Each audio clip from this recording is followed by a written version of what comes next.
100-year pandemic that kicks in for a period of time and then goes away. We can't get the economy back to normal if we have an epidemic of lawsuits on the heels of the pandemic. It simply won't make it possible for us to get back to normal. With regard to state and local, a lot of members on our side look at the various states that received the $150 billion we did in the CARES Act and wonder if there's a demonstrable need. So, what's the way forward? We know the new administration is going to be asking for another package. What I recommend is we set aside liability and set aside state and local and pass those things that we can agree on, knowing full well we'll be back at this after the first of the year.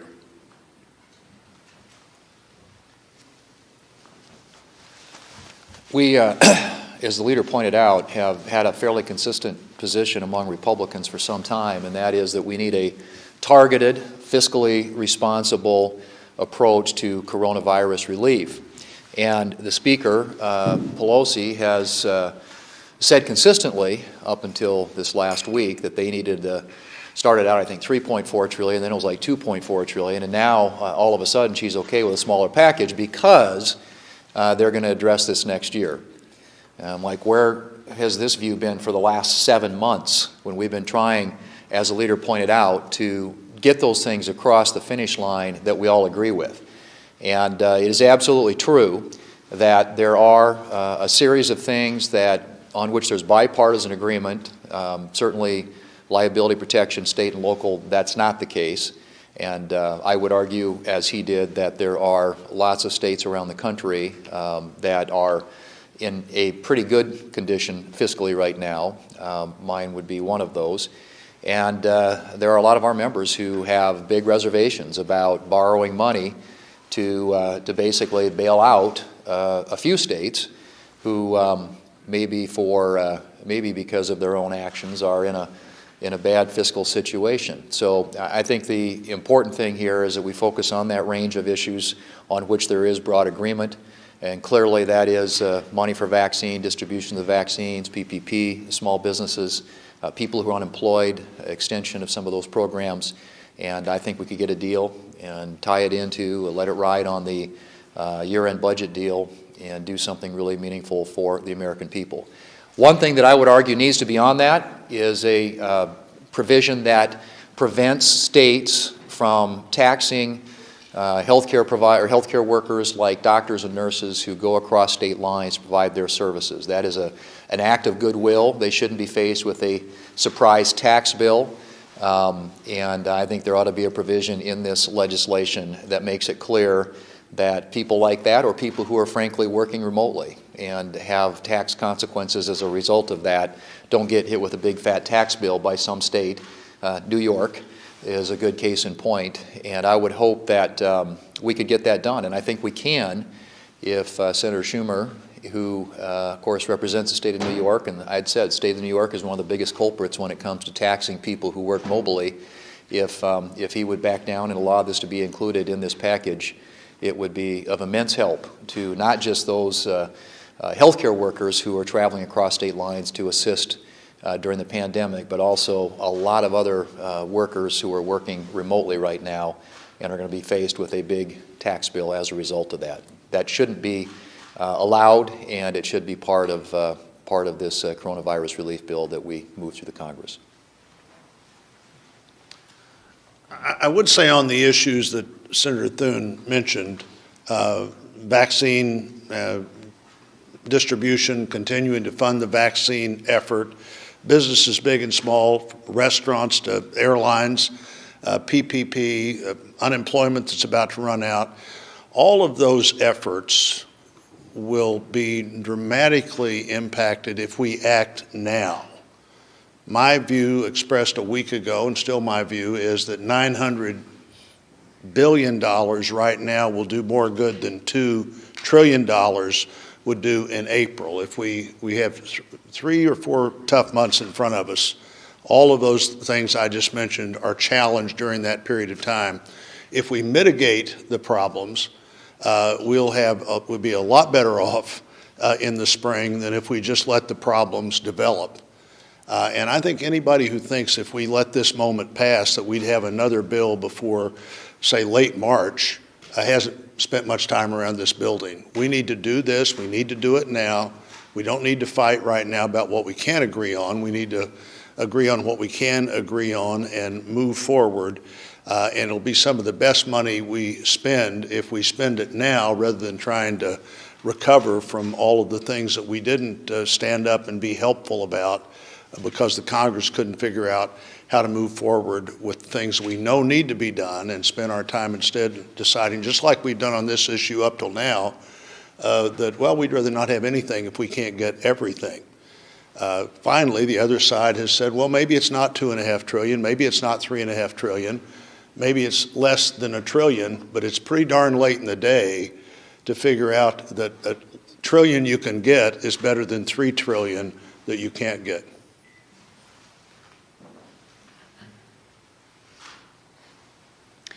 So we've heard a lot about the COVID relief package and the discussions that are ongoing, and I do continue to hear from Iowans as well on the importance of getting something done. We know that our small businesses are hurting. We have child care centers that are closing. We really need to step in as Congress and make sure we are supporting our constituents the best we can. We do have a targeted relief bill that has been presented, and we also have those that are working on the bipartisan working group. Regardless of how we end up getting this done, I do think that it is important that we get this done. So we'll continue to work on that. I encourage our Democratic friends to come back to the table, work with us on these issues, and let's get this deal done before the end of the year. Next, I do want to address an issue that has plagued us through the coronavirus, and that is disruption through our supply chain and making sure that we have not only the pharmaceuticals but the PPE necessary here in the United States to protect our frontline workers, our healthcare workers, and others. And I have recently introduced a bill called the Mobilize America Act, which would provide incentive for manufacturers to develop those pharmaceuticals and those protective pieces of equipment, medical supplies here in the United States. And I do encourage and look forward to working with Democrats and Republicans on this piece of legislation. And just on a final lighthearted note, this weekend we do have a football game coming up on Saturday. It is what is known as America's Game. It will be the football game between the United States Naval Academy, Todd, and the United States Military Academy at West Point. And I would remind everybody that regardless of the outcome of Saturday's game, every last one of those young men that will be out on that field are willing to step up and give their life for freedom and for our great nation. So regardless of the outcome, we will all be winners. God bless. Well, Joni, that was gracious and magnanimous, but as a graduate of the U.S. Naval Academy, I do have to say, go Navy, beat Army, okay? Look forward to that game. Look, as we approach year's end, there's a lot of important business still to be attended to, as my colleagues indicated. Most importantly, we need to pass a coronavirus relief package. I've been hearing for months from Hoosiers about the importance of getting this done. I think it was helpful that a number of my colleagues came together in a bipartisan fashion and put forward a proposal giving us some traction now. So I'm optimistic that we're going to pass this package and provide the relief that Hoosiers and other Americans need before year's end, and look forward to doing everything I can to make sure that happens. Number two, we need to make sure we fund the essential services of our federal government, to maintain faith in our government officials, to maintain faith in our institutions, especially in the midst of a global pandemic and an economic downturn. And frankly, no one sent any of us here to shut government down, so I'm optimistic we can come to terms on that front as well. And then lastly, as a U.S. Marine, I think it's essential that we make sure that we pass a defense authorization bill to fund our men and women in uniform and all that they do for us, and also to make sure that we keep the American people safe. So looking forward to a productive couple of weeks here as we approach the holidays, and I do have a measure of optimism, even amidst some of the political challenges we faced in recent months and years, that this will be a productive couple of weeks ahead. So for the second straight week, you referred to a new administration coming in. Are you willing to acknowledge that Joe Biden is the president-elect? Will you be able to do so on Monday when the Electoral College votes? This has become a weekly ritual. The Electoral College is going to meet on the 14th and cast a vote. And we're going to have a swearing in of the next president on the 20th of January. Why don't we concentrate on what we have to do the next 2 weeks? Let me say again, leaving here without a COVID relief package cannot happen. We have to get that done. I think both sides fully understand that.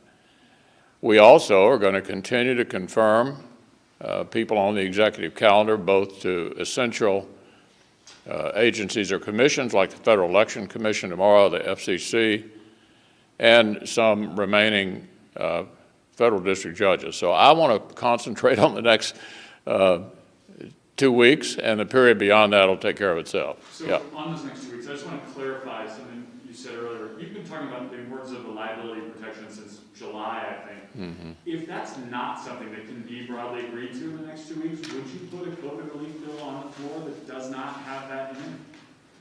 Well, I'm sure you were carefully listening a while ago. I have a suggestion to make, which is that the two most contentious items be set aside. Liability protection, we all know, with all due respect to our colleagues on the other side, they are almost like a wholly owned subsidiary of the plaintiff's bar. So any kind of liability relief, they instinctively, like a Pavlovian response, object to. We have some very serious questions about the actual need of additional state and local assistance. So what I've suggested to them internally and suggest to you publicly, why don't we set aside the two obviously most contentious issues. We know we're going to be confronted with another request after the first of the year. We'll live to fight those another day and pass the things that we agree on. Yeah. In the midst of the pandemic, some of your Republican colleagues are raising concerns that Biden's nominee to head HHS doesn't have much of a professional health background and spent a lot of his time filing lawsuits against the Trump administration in California. What's your reaction to that nominee? All the discussion about who may next come next in the cabinet is something I'm not prepared to address yet. We've got 2 weeks of important business left to do, and that's where I'm going to concentrate my time. Yeah. The president's made clear he's planning to veto the NDAA. If that veto message comes after you guys have already broke for the year, are you willing to come back and cut recess short to vote on an override of the veto? You talking about the defense bill? Yeah. Yeah, well, let me say, we haven't failed to pass the NDAA for 60 years. If it comes over from the House, obviously I'm going to put it on the floor, and it's my intention to vote for it. Yeah. On adding to Lisa's question here about defense bills, I mean, are you confident that you would have the votes to this? And isn't that important to help the troops, pay the troops, make sure they don't have pay cuts here, to in fact override the veto on the president on that? You voted 86-14. Well, we don't know for sure whether the bill will be vetoed or not. I feel like I have a responsibility to put the NDAA on the floor, and as I said, I intend to vote for it. Thanks a lot, everyone.